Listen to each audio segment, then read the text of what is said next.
Amen. Praise the name of the Lord. Let us be seated. Hallelujah. So today I'm going to share with you two key ingredients that are required for successful relationships. It doesn't matter whether you are single or married. This is critical information I am going to share with you. Tell your neighbor this is critical. In fact, what I'm sharing today is so critical. I told the folks in the first service, I'm still waiting for the checks. But what I'm about to share is so critical that I am demanding that if you are single, if you're single, shout hallelujah. Hallelujah. If you are single, I demand that after this service, you write me a check. Why are you laughing? I'm serious. After this service, write me a check. The information I'm about to give you is so valuable that I am confident that you want to write me a check. So, you can make the check out to Femi or Omotayo. You can make it out to PF, Pastor Femi. Any combination of Femi and Omotayo that you want, it's okay. Amen? But if you're married, you definitely should write me a check. Amen? In short, if you are here, write me a check. Hallelujah. You know, when we were planning the service today, the folks in the drama ministry had said they wanted to do this skit. I didn't really see the skit. They gave me an outline of it. And I had said to AJ that I am not talking about marriage. I am not talking about dating. I'm not talking about all of those kind of things because I was just tired. And I felt the Lord say to me, well, everybody's mind is open. So this is a good time to talk about those things. Amen? So what I'm about to say to you today comes not only from scientific research into marriage, but also from what the scriptures say.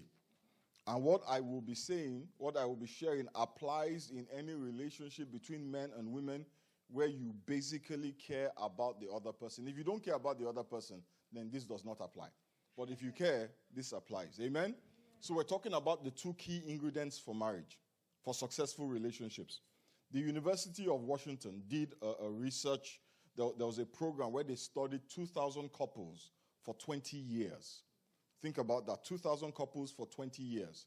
And they concluded after this study, after 20 years, that there were two key ingredients for successful marriages. When those two ingredients are present, the marriages generally succeed. But when they are absent, the marriages more often than not fail. And the two ingredients are very simple. They are love and respect. Amen? And it didn't make any difference, the variables. It didn't make any difference, the age of the couple, how much money they had. It didn't make any difference the number of children they had. The relationships that succeeded were those that were conducted with a tone of love and respect towards each other while dealing with the real issues of life. You know, there are people who think that the reasons why our relationships are struggling are the external problems that we are dealing with. So our relationship is struggling because we're having money problems. Our relationship is struggling because we don't have children. Or our relationships are struggling because we live in an apartment. The truth of the matter is this. What makes the relationship struggle is the absence of love and respect shown towards the other person while we are dealing with all of those problems. There are people who have no money but have great marriages. There are people who have no cars but have great marriages. There are people who are living in huts and have great marriages. There are people who don't have any children. In fact, sometimes I wonder if the children are not a problem to the success of the marriage. There are people who have a lot of money and they have horrible marriages. So the solution to your marriage is not more money or a bigger house or a better car or a job. There are jobless people who have nothing and they are so happy with each other. The problems, I know they are real. But the problems do not make us who we are. What the problems do is reveal who we are. Who we already are. In fact, the problems bring out what is already on the inside of us. So the problems do not make you selfish. They reveal your selfishness. When problems are not properly managed, conflicts will ensue. And at the root of most problems in a marriage is simply a difference of opinion, a difference in preferences. It's not what causes all the problems. But a lot of the problems are simply the result of, you know what, I think we should do it this way, and one person thinks we should do it another way. One person prefers that we go left, the other person prefers that we go right. One person has thought about it and thinks moving forward is the best decision, and the other person too has thought about it and thinks, you know what, let's go backwards. That is why Paul says in 1 Corinthians, the 7th chapter and the 28th verse, says, those who marry, don't you know, those who marry will face many troubles in life. You don't have to repeat it. Those who marry will face many troubles in life. And one of the biggest causes of those troubles is the fact that you are marrying somebody who is not you. It doesn't matter if you were born from the same womb at the same time. There will always be a difference of opinion. And it's easy for us to have a difference of opinion when we're talking about what movie should we watch or what song should we listen to.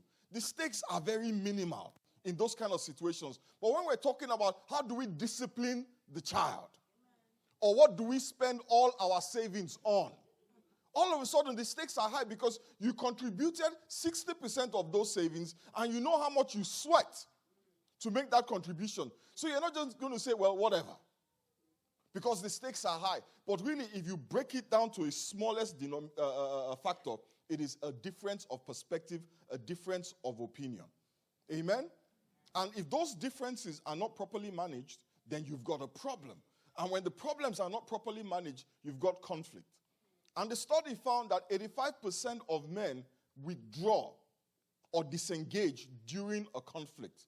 But only 15% of women will withdraw. Now, they found that a woman, or the women in the study, not these women here, you guys are different.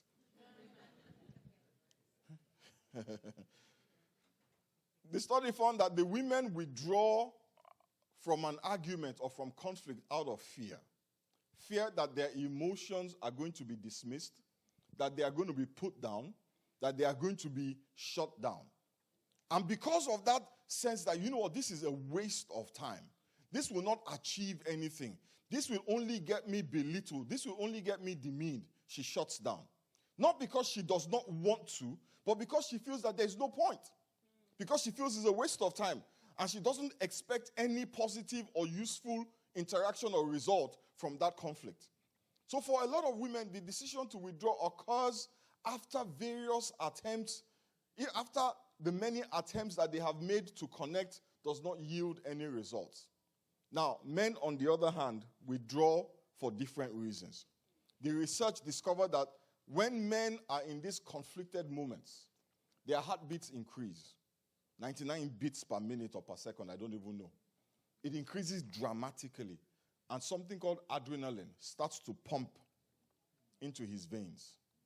And they enter into what scientists call fight or flight. Amen? Some people call it warrior mode. The adrenaline is pumping. You watch him, you can see his veins start to pulse. They are ready to what? Battle. They were designed and built for battle. Because the adrenaline gives you a sudden boost of extra energy to enable you to either fight or run from danger. That is why with men, conflict very quickly, particularly with young men who don't have plenty sense. Boys, you know what I'm talking about. That is why a man is quick to raise his fist. It's almost instinctive. Our confrontations and our conflicts, when we were youthful, got very physical very quickly. It's science. It's biology. So most men, as we mature, we recognize what is going on. And so instead of raising my fists or using my mouth as a weapon, I just pick up my keys and I leave. In my mind, not getting physical with you, not being nasty to you, is the honorable thing to do. When I pick up my keys, I'm patting myself on the back. Well, Femi, you've really grown up now. You know, you're really mature now. You didn't say all those things that you could have said. But when we ask people, how do you see a man withdrawing from conflict. What we find is that the answer depends on whether the person is male or female. From the woman's perspective, it feels unloving. Most women, like my wife, do not see me withdrawing as noble. She's not giving me any points for withdrawing. She sees it as an act of hostility. She sees it as me trying to disconnect from her, not me trying to disconnect from the conflict. She sees my disengagement as a denial of love and affection. But when I talk to my boys, they give me a high five and say, man, Femi, you've really grown. We see it as an act of wisdom, as an act of honor. Amen? Now, with the women, they notice that the women sometimes will get very critical of a preference or a choice expressed by their spouse. Or they would complain about those preferences, sometimes in very blunt terms. Are you stupid? Sometimes in very harsh terms. Sometimes in very aggressive terms, following you around the room. How can you? What are you trying to say you want to do with the money? What's wrong with you? It's not right. I work for this money too. What's the matter with you? And the research showed that she is complaining because she cares. She is criticizing because she cares. She is confronting you. I had to do this research myself because I didn't see it like that. She is confronting you. She is engaging you, not to fight with you, but to find a resolution. Amen? She is trying to resolve the issue. And the only reason, listen, why she wants to resolve the issue is so that she can reconnect with you.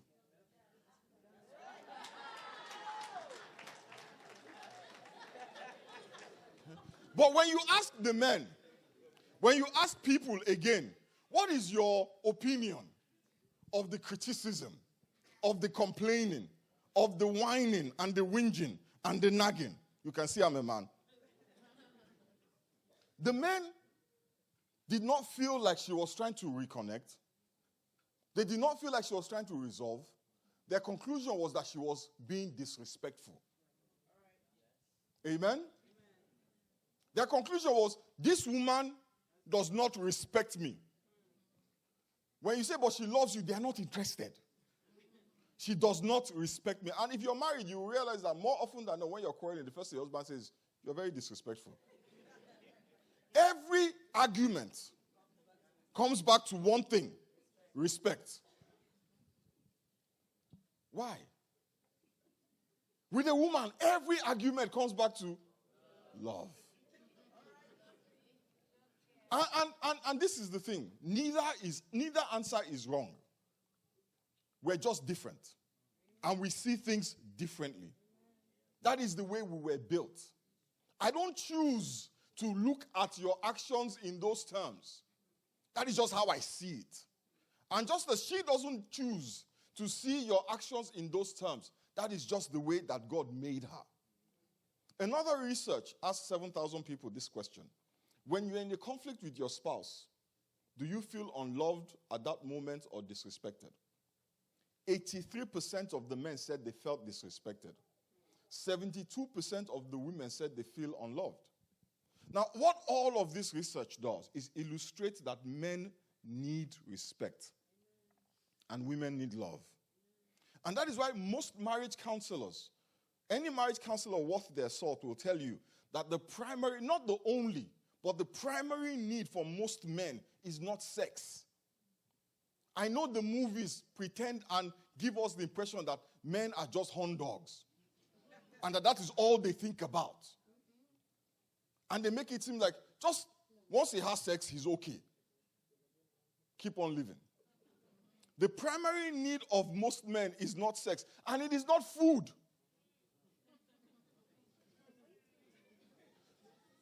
And I know many of us have heard, well, the way to a man's heart is his belly. Listen, he will eat your food, but he will resent you.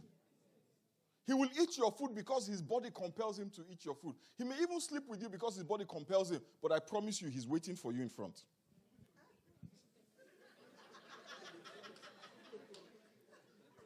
For women, the primary need is not shoes. She likes shoes, and she wants shoes, and the shoes make her happy, but only if the shoes are coming out of love. You know you can buy somebody shoes in a very unloving way. Say, look at you. Say, look at what you are wearing. Look at what your mates are wearing. Take $1,000 and go and buy shoes.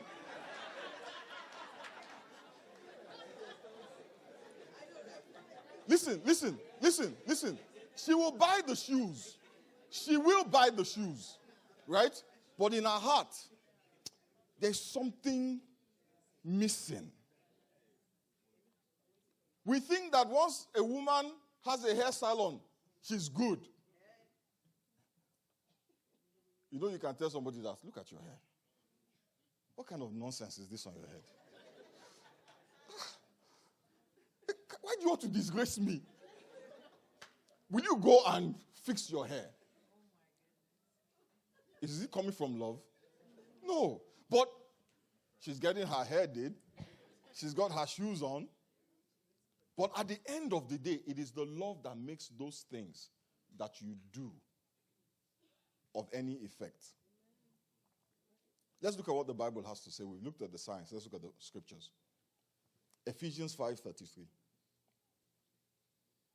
It says, but each one of you must, tell your neighbor, must love his wife as he loves himself.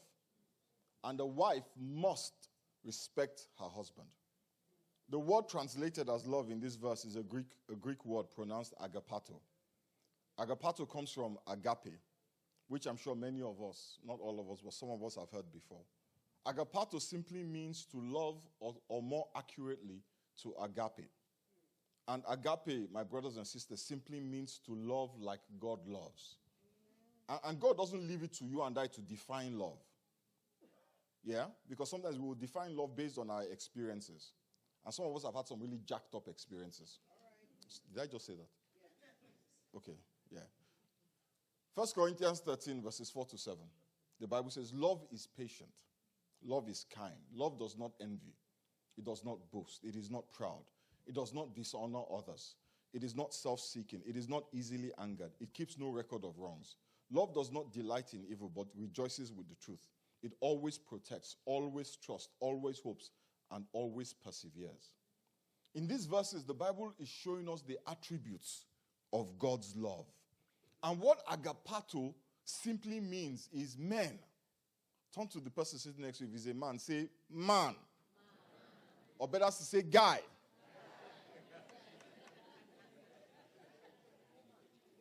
Say, guy, be patient with your wife. You don't have to say that one. My God. You guys are eager today, innit? See, it says, be patient with your wife. Be kind to your wife. Remember, it starts off with a must. You must be patient with your wife. You must be kind to your wife. It says, do not be proud. These are not God giving you suggestions. These are instructions. Do not dishonor your wife with your family or with your friends. It says, do not be self-centered. Do not be so easily angered. And when you are wronged, don't keep a record of it. It says, protect her, trust her, expect the best for her, and persevere with her. And the word respect comes from a Greek word pronounced phobitai. That's the word where phobia comes from. And it simply means to revere, to reverence, to esteem highly, to admire, to hold in high regard. And just in case you don't know what that means, bring out a sheet of paper or pull up your smartphone and write down, what would you do? How would you talk to, speak to somebody that you hold in esteem? How would you talk to somebody that you hold in high regard? How would you treat somebody that you admire, somebody that you value? The Bible is saying to you, that is what you should do for your husband. You know, what I found very interesting while I was preparing this sermon is that these two words, agapato and phobitai, they are not nouns. They are not the names of a feeling. They are verbs. And for those of us who didn't do English, a verb is a word that describes an action. So love, we all say this and we all agree. Love is something that you do. Love is not a feeling, right? Love is a choice. Love is an action. But so is respect. Respect is not something you feel for somebody. It is something you do for that person. And the reason why I'm talking to both married people and single people, because a lot of single people have no clue. And a lot of married people have no clue either. Because we spend so much time listening to Hollywood. And we don't think we listen to Hollywood, but we listen. And it shapes our thinking. We read all these nonsense magazines and nonsense blogs written by people who are more ignorant than even you. But because you Googled it and it was there, it must be true. So we have a lot of information from erroneous places. But this is what the Word of God says. You know, the challenge we have with some of these things, particularly when it comes to respect, is that the society has told us a lie. Society says respect should be earned. How many of us have heard that before? Respect should be earned. And it sounds right. Just as God helps those who help themselves sound right. But it is not scriptural. There is no list of qualifications that your husband must attain in order for him to earn your respect. There is no checklist by which you can discern whether this person is respectable or not. So basically, your respect is then dependent on some arbitrary, unquantifiable, unqualifiable, ambiguous, ephemeral, whether you are PMSing or not, sense of what respect is. And God is not going to leave it to you to decide. So he's clear. Not because he earned it. Not because she deserves it. To respect your husband, listen, is not a feeling. It is something you do. It is something you give. Not because the person deserves it or because they are respectable, but because God has asked you to. You know, when I'm driving in my car and I stop at the light and there's some guy who comes up to my window and he's homeless and hungry and he asked me for money. When I give him that money, what has he done to earn my money? What has he done to earn it? He hasn't done anything to earn it, but I give it to him because God says I should help the poor. But we want, when it comes to marriage, that the person must earn our love and deserve our respect. Everything else we understand.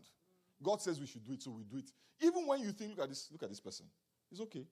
For God's sake, I will give you. It's so interesting. But once you say I do to the person, it changes.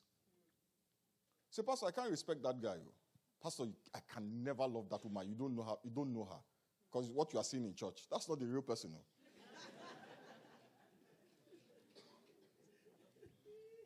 Society makes it seem like respecting your husband.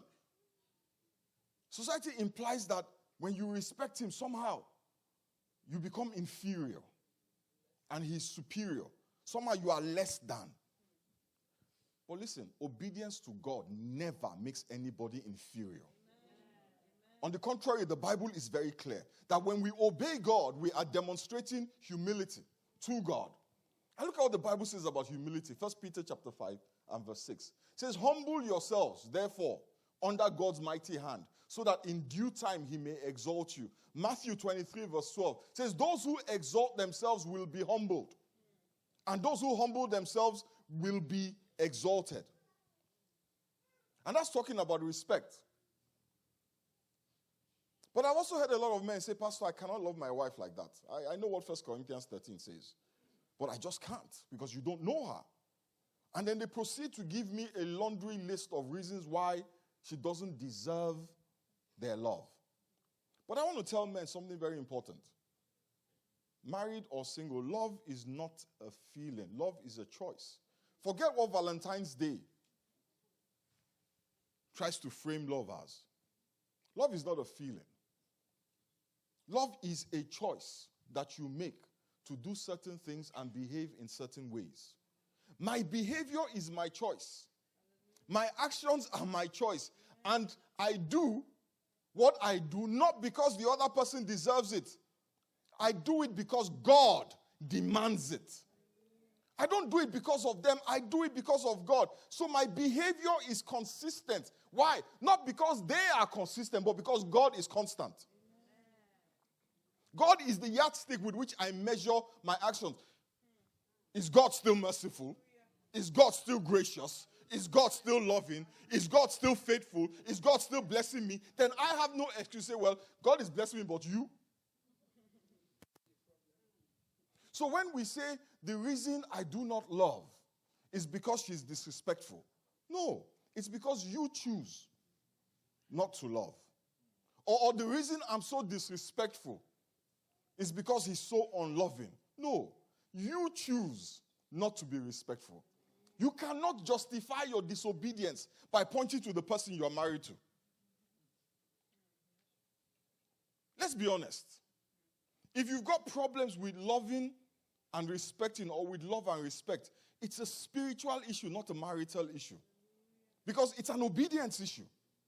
It is God that said you must love. It is God that says you must respect. So it's a spiritual issue. It's a spiritual maturity issue. If you cannot love your spouse or respect your spouse, it is a sign of spiritual immaturity. I don't care how many hours you spend praying. I don't care how much money you put in the offering basket. I don't care how many hours you clock in church. If you cannot love and you cannot respect, you are spiritually immature. You know, we always used to say that if you want to get married, you have to go for marriage counseling. And people go for marriage counseling. But you see, at the root, and what negates the marriage counseling is the spiritual level of the people who attend the marriage counseling. Because if you are not mature, you just sit down and you get more information. And it's just information. And once you get into the marriage, you say, all of that one was so that pastor can sign. Now he has signed. Let me show you. That is why if you are single, and this is why I say you should write me a check. Do not marry anybody who is not pursuing spiritual maturity, who will not invest any time in their spiritual development. Amen? The only reason why my wife does not see the Ekiti man in me is because of God. Because that man is there. And every once in a while, he wants to represent. He wants to show that I am alive. Don't try me. But then, I remember how far God has brought me. I remember that it is this same God that I'm going to pray to tomorrow. So I calm down. In the absence of my spiritual maturity, listen, I am no different than the average man. My eyes will wander, and I will follow my eyes. But because of spiritual maturity, when something that I should not be looking at passes in front of me, I can pull myself back, say, come out of him, you evil spirit.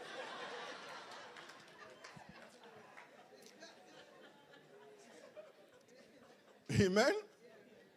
We're laughing. You don't understand. When we say, when the Bible says do not be unequally yoked with unbelievers, you think it's just you know what, why is God limiting the pool? Let me ask you a question. Who you marry and who you don't marry, it does not diminish God. It doesn't reduce him. His godness is not reduced by an iota. He says those things for your sake. Because he knows that ultimately, in marriage, you will have trouble. It's standard. Whether you marry a believer or an unbeliever, in marriage, you will have trouble. But he's trying to mitigate some of those challenges by saying that, you know what, when the troubles come, hopefully this person that you have married will be somebody who is mature enough to deal with you according to my word. And it's as simple as that. So now we're telling everybody, if you believe, God will answer your prayers. This year you will marry. So some people are going to choose the venue of their wedding. Some people are subscribing to wedding magazines. Some people are actually picking out their wedding dress. Because they are preparing spiritually. They're trying to take steps of faith. Yeah? And that's good. But what you should be doing is checking your spiritual maturity level. And you know the test of maturity is not how much scripture you can quote. It's how you respond in times of duress. How you respond to discomfort. How you respond in unpleasant situations. You know, the Bible tells a story of how Paul was in a shipwreck. And he put some sticks in the fire. And when the sticks were thrown into the fire, a snake jumped out. The snake had always been part of the sticks. But it wasn't until they were thrown in the fire that the snake stepped out. Fire reveals the serpent. Amen? And that is the test of spiritual maturity. How you behave under fire. Not scripture. Some people have a good memory. Me, I don't. I forget things. I'm a big picture person. I understand what the Bible says, but I can't tell you what is in Ezekiel 22. I can't tell you. I know it's there somewhere. Because this is my thinking. Why do I need to memorize it? I can just open it. Or I can Google it. But check how I behave when I'm upset. That is the test of maturity. How I behave when you're rude to me. Because some people, if you're rude to them, they burn the house down. Then they say, well, you know, the devil made me do it. The devil didn't make you do anything. It was already there in you. Those seeds of anger and rage are there. And your maturity has not reached to the level that you can control those things. That is why, you know, you tell your neighbor you're in a blessed church. In fact, let me rephrase that. Tell them you are blessed to be in this church. Because we're having a spiritual maturity class. You need to attend. I'm serious. If you really want to grow, you need to attend a spiritual maturity class. You just have to. And that should be the next step from this sermon. When the guy you're dating, you call him, what are you doing? Oh, Saturday morning, I'm watching the game. You're watching the game. How is that going to affect your life? Because those guys that are playing, they are living their life. And whether they win or lose. Have you noticed that after the Super Bowl, everybody's happy?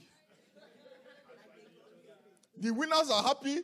The losers are happy. They're all shaking each other. Do you know why? Because they're all getting paid.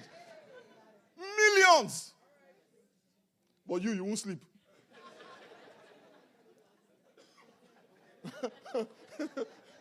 You know who the real loser is? The audience. Amen? The other day we were watching Super Bowl. Damn, couldn't sit down. You were all pacing up and down. I was looking at that. The guys who are, they're collecting their money. So, instead of wasting your time, invest in your future. Sign up for this class. I'm not kidding now. Sign up for this class. Because at the end of the day, God is not going to say, well, you should love them if they are lovable or respect them if they're respectable.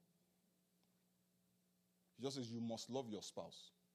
So when you're planning to marry, understand that you're about to enter a relationship where you are commanded by the Almighty God to love and respect the person, whether they deserve it or not. You really should write me that check. Because people are thinking, well, it's all good. You know, we'll make it work. Whether it is working or it's not working, you are loving and respecting. And that's what makes it so hard. And that is why when you're spiritually mature and the Holy Spirit is working on the inside of you. Now, please, let's be clear. I'm not talking about being in an abusive relationship. If you're in an abusive relationship, then do what you need to do to be safe. Because you can be dead and spiritually mature. That's not what I'm saying. Please. That's not what we want. We don't want spiritually mature dead people. Amen? But if you are not in an abusive relationship, and the vast number of people in here are not in an abusive relationship, but we have decided that I will not be loving until she is respectful. And I will not be respectful until he is loving. You are asking the other person to incentivize you, to motivate you, to bless you, to pay you to obey God.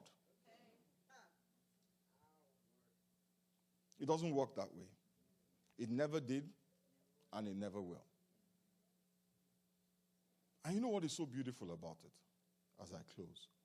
In Ephesians chapter 6, verse 8, Paul said, because you know that the Lord will reward each one for whatever good they do, whether they are slave or free. In this particular verse, he was talking about slaves and free people, but it applies to all people. The Lord will reward you for whatever good you do. In fact, the Bible says, do not be weary in well-doing. Because God himself understands that sometimes you can get tired of this. He says, do not be weary in what the Bible says, love perseveres. Let us bow our heads and pray.